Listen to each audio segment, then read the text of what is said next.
breaking news coming in. Jammu and Kashmir Chief Minister Umar Abdullah, who was visiting Pahalgam yesterday and even held a cabinet meeting there yesterday, has now again reiterated his tourism push. He has said that he will not let terror impact tourism. And it was in this effort only that we yesterday saw Umar Abdullah in Pahalgam cycling on the roads and also posing for selfies in Pahalgam, and he also held a cabinet meeting there. He's saying now that we will work with centre to fight terror.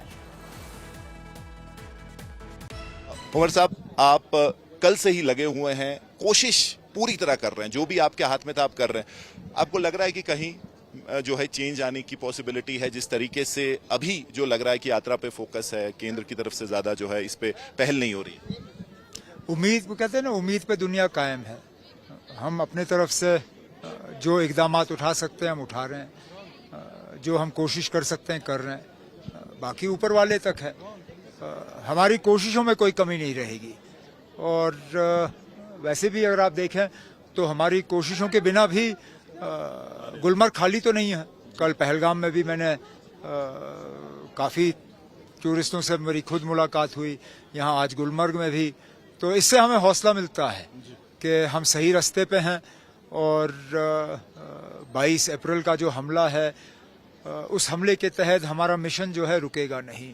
Jammu Kashmir को तरक्की के रास्ते पे रखने पे, जम्मू कश्मीर में पूरी तरह से अमन कायम करने में और जम्मू कश्मीर के लोगों को इस अमन का फ़ायदा पहुंचाने में हमारा मिशन जो है वो डीरेल नहीं होगा। और साहब, काफी टफ बैलेंसिंग एक्ट आपके लिए, क्योंकि एक किस्म से ट्रिपल कंट्रोल है यहाँ पे। केंद्र सिक्योरिटी देख रहा है, फिर एलजी की एडमिनिस्ट्रेशन है, यहाँ आप भी हैं, आपसे लोगों को काफी ज्यादा एक्सपेक्टेशंस है, इतना ओवरऑल मैंडेट था। इस वक्त कितना टफ आपको वो हो रहा है? क्योंकि अगर आपके पास सिक्योरिटी सिचुएशन भी होती, आपके पास पुलिस होती, तो ज्यादा बेहतर तरीके से टूरिज्म को जो है वापस ट्रैक पे लाया जा सकता। और जिस तरीके से अमरनाथ यात्रा और टूरिज्म को अलग अलग किया जा रहा है, आपको लगता है वो अक्लमंदी?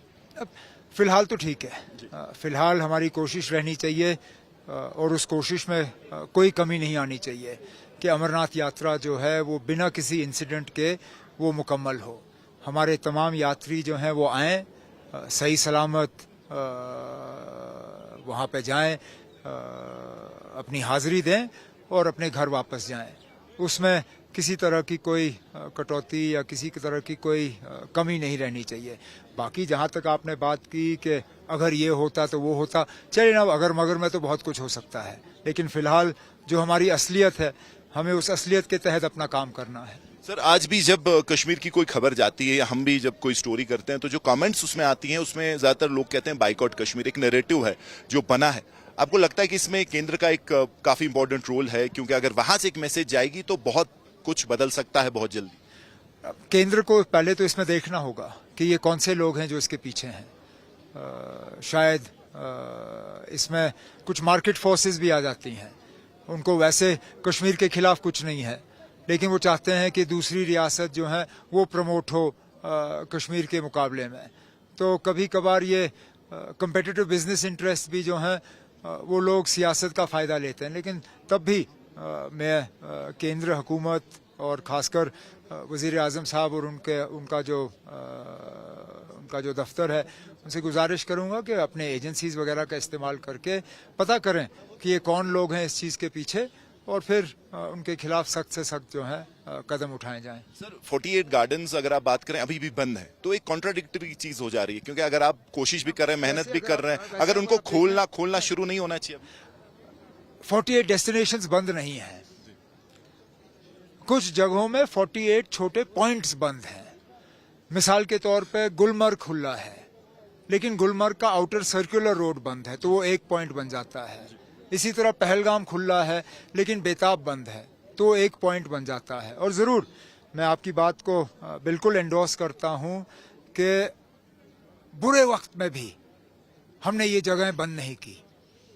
96 जब इलेक्टेड गवर्नमेंट जो है वो वापस आई, तब से लेके आज तक मुझे याद नहीं है कि कभी भी हमने इन डेस्टिनेशंस को बंद किया। आज भी मुझे लगता है कि हमें थोड़ी सी हिम्मत करनी होगी, थोड़ा सा अपना वहाँ पे जो है अपनी प्रेजेंस बनानी होगी और इन जगहों को आहिस्ता आहिस्ता जो है हमें खोलना होगा।